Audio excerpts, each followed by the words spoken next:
দর্শক, নির্বাচনের খবরাখবর আমরা জানার চেষ্টা করব। শেষ মুহূর্তের প্রস্তুতি সম্পর্কে জানবো। নারায়ণগঞ্জ থেকে এই মুহূর্তে আমাদের সাথে যুক্ত হচ্ছেন আহসান সাদিক।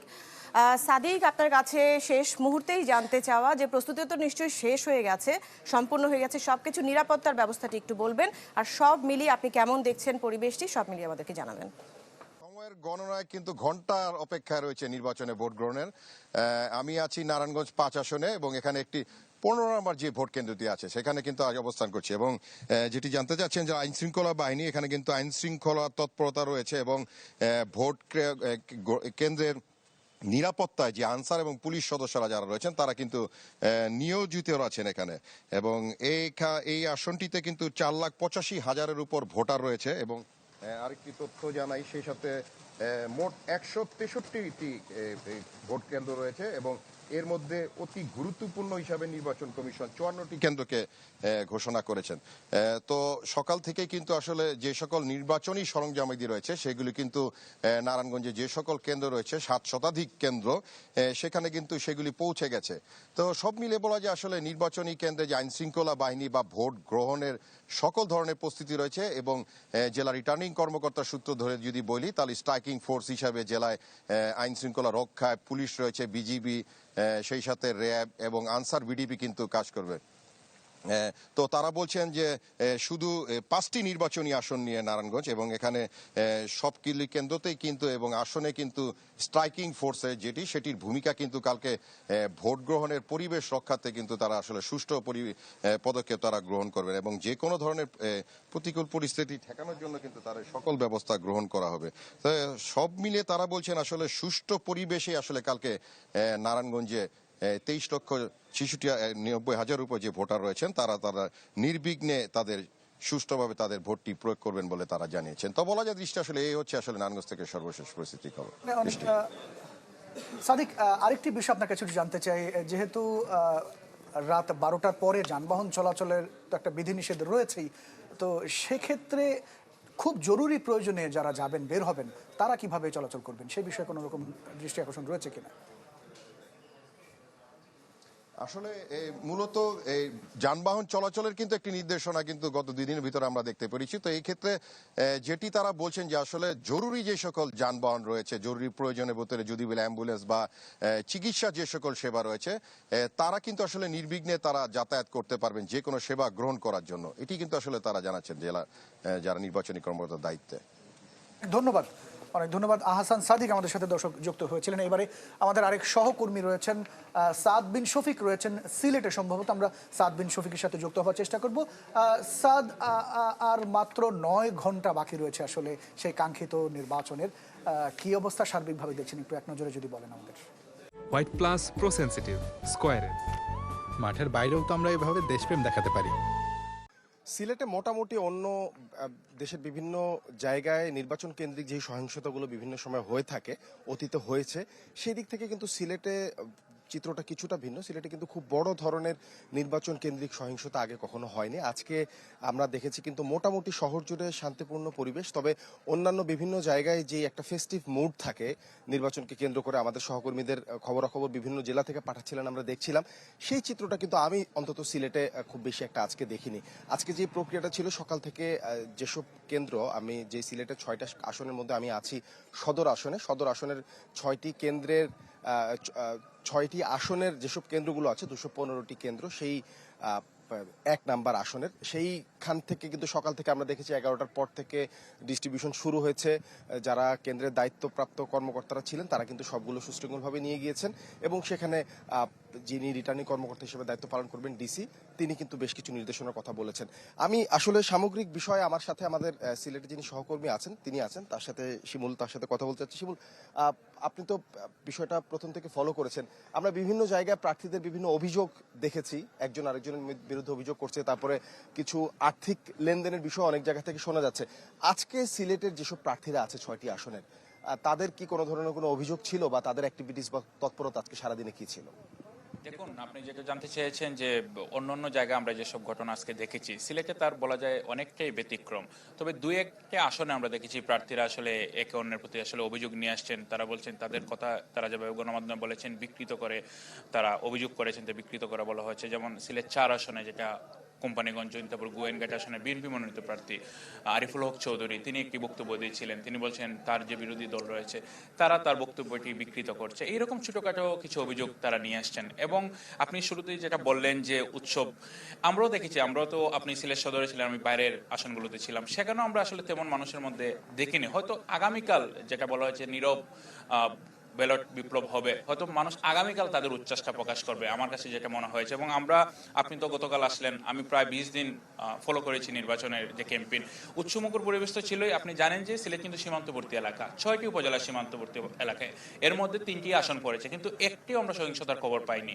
আইন শৃঙ্খলা বাহিনী তৎপর ছিল শুরুতে, বিশেষ করে সীমান্তবর্তী এলাকায় বিজিবি সর্বদা তৎপর ছিল। এখন যেহেতু সেনাবাহিনীও যোগ হয়েছে, পাশাপাশি পুলিশ, আইন শৃঙ্খলা বাহিনীর সদস্যদের তৎপরতা আমরা দেখেছি।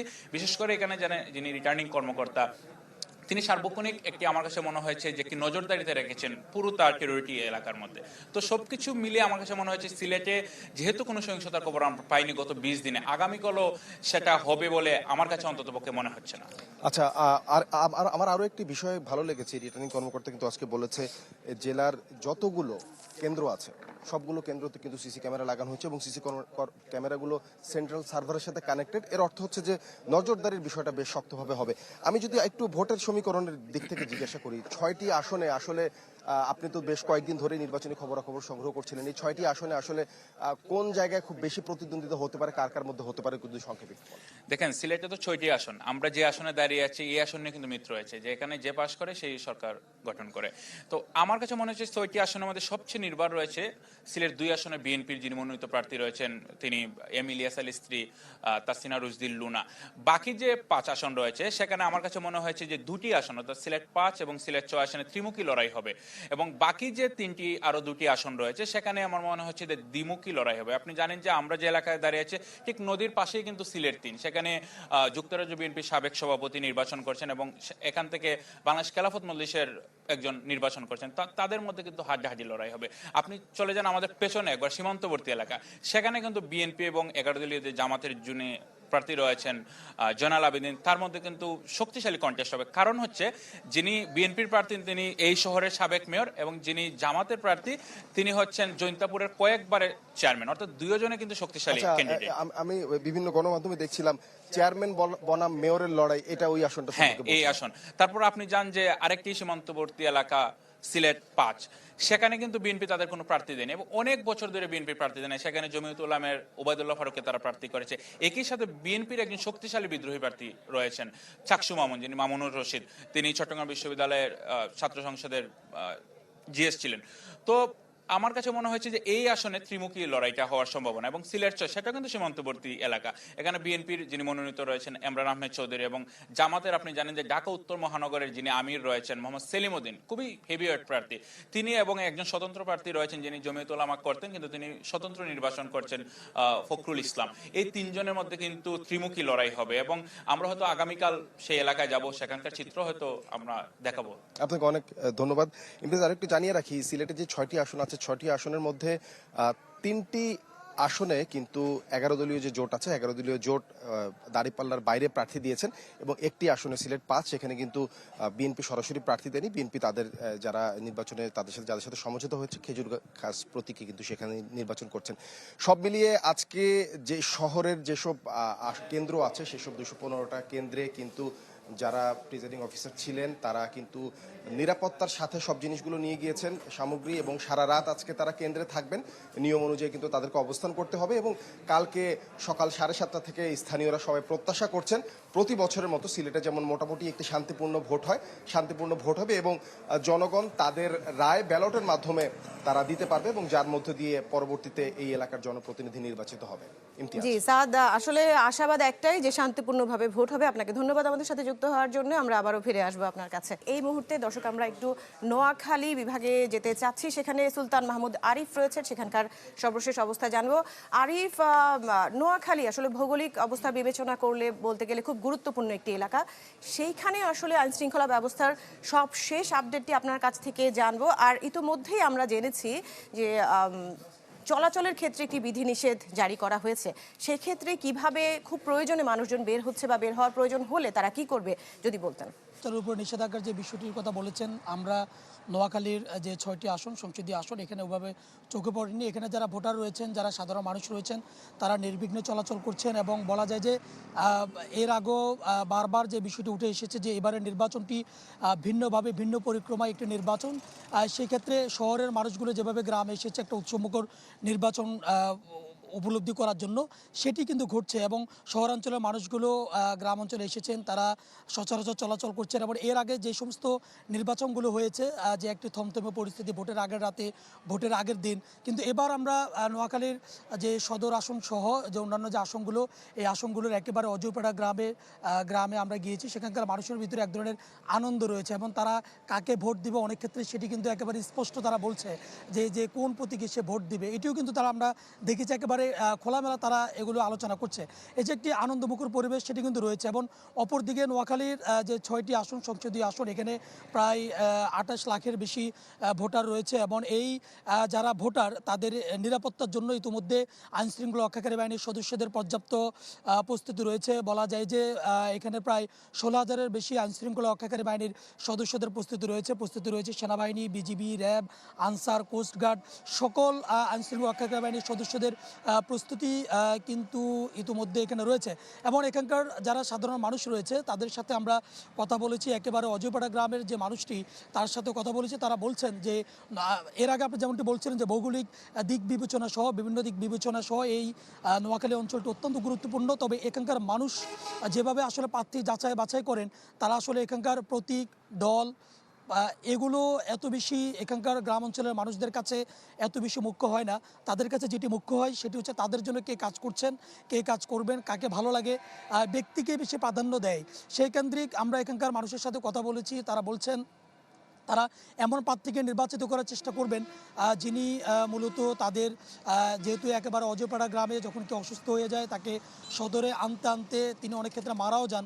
কেউ অ্যাক্সিডেন্ট হলে তাকে অনেক ক্ষেত্রে সদরে আনতে আনতে তিনি সেখানে মারা যান। অতএব তাদের জন্য হসপিটাল, শিক্ষা প্রতিষ্ঠান, খেলার মাঠ, এগুলো যারা সেই অজয়পাড়া গ্রামগুলিতে যারা তৈরি করবেন তাদেরকে তারা ভোট দিবেন, সেটি যারা ভোটার রয়েছেন তারা আমাদের সাথে শেয়ার করেছেন। এবং প্রার্থীরা যখন গিয়েছেন, প্রার্থীরা যখন তাদের থেকে কথা শুনেছেন যে তারা কেমন প্রার্থী চাচ্ছেন, প্রার্থীদের কাছে ভোটারদের প্রত্যাশা কী, তারা এই বিষয়গুলো উপস্থাপন করেছেন। এবং এখানকার যারা প্রার্থী রয়েছেন, টোটাল নোয়াখালীর যে 6টি সংসদীয় আসন, এখানে বলা যায় যে মোট 48 জন প্রার্থী রয়েছেন সব মিলিয়ে 6টি আসনে। কোথাও সর্বোচ্চ একটি আসনে 12 জন প্রার্থী আছেন। এই প্রার্থীরাও কিন্তু যাদের কাছে গিয়েছেন তাদেরকে এই সকল বিষয়গুলো নিয়ে কথা বলেছেন। এবং আমরা এখানকার যে আইনশৃঙ্খলা রক্ষাকারী বাহিনীর সাথে কথা বলেছি, তারা কোন কেন্দ্রগুলোকে, কোন আসনগুলোকে সবচেয়ে বেশি গুরুত্ব দিচ্ছেন। এবং এই ক্ষেত্রে আমরা যেমনটি জানতে পেরেছি, নোয়াখালী 2 আসন এবং নোয়াখালী 6, অর্থাৎ নোয়াখালী 6 বলতে যেটি হাতিয়া অংশে পড়েছে এবং নোয়াখালী 2 আসন যেটি সেনবাগ, সোনাইমুড়ির আংশিক, এই দুটো আসন মিলে পড়েছে। এই 2 আসনকেই মূলত নোয়াখালীতে অত্যন্ত গুরুত্ব দিচ্ছে। এবং ইতিমধ্যে নোয়াখালী 6 অর্থাৎ হাতিয়া কেন্দ্রিক বিচ্ছিন্ন কিছু ঘটনাও ঘটেছে এবং হাতিয়ার প্রার্থীরা একে অপরের বিরুদ্ধে নানাবিধ অভিযোগও তুলেছেন। এছাড়া এর বাইরে কিন্তু অন্যান্য যে আসনগুলো রয়েছে সেই আসনগুলোতে এখন পর্যন্ত ওইভাবে কোনো অভিযোগ নেই। এবং নোয়াখালী 2 এবং নোয়াখালী 6কে গুরুত্ব দেওয়ার পিছনে অন্যতম যে কারণটি, সেই কারণটি বলা যায় যে এখানকার যে বিএনপির আরিফ আপনাকে অনেক ধন্যবাদ। আমরা বুঝতে পেরেছি, প্রয়োজনে আমরা আপনার কাছে আবারও আসবো এবং আরো বিশদভাবে আপনার সাথে কথা বলার চেষ্টা করবো।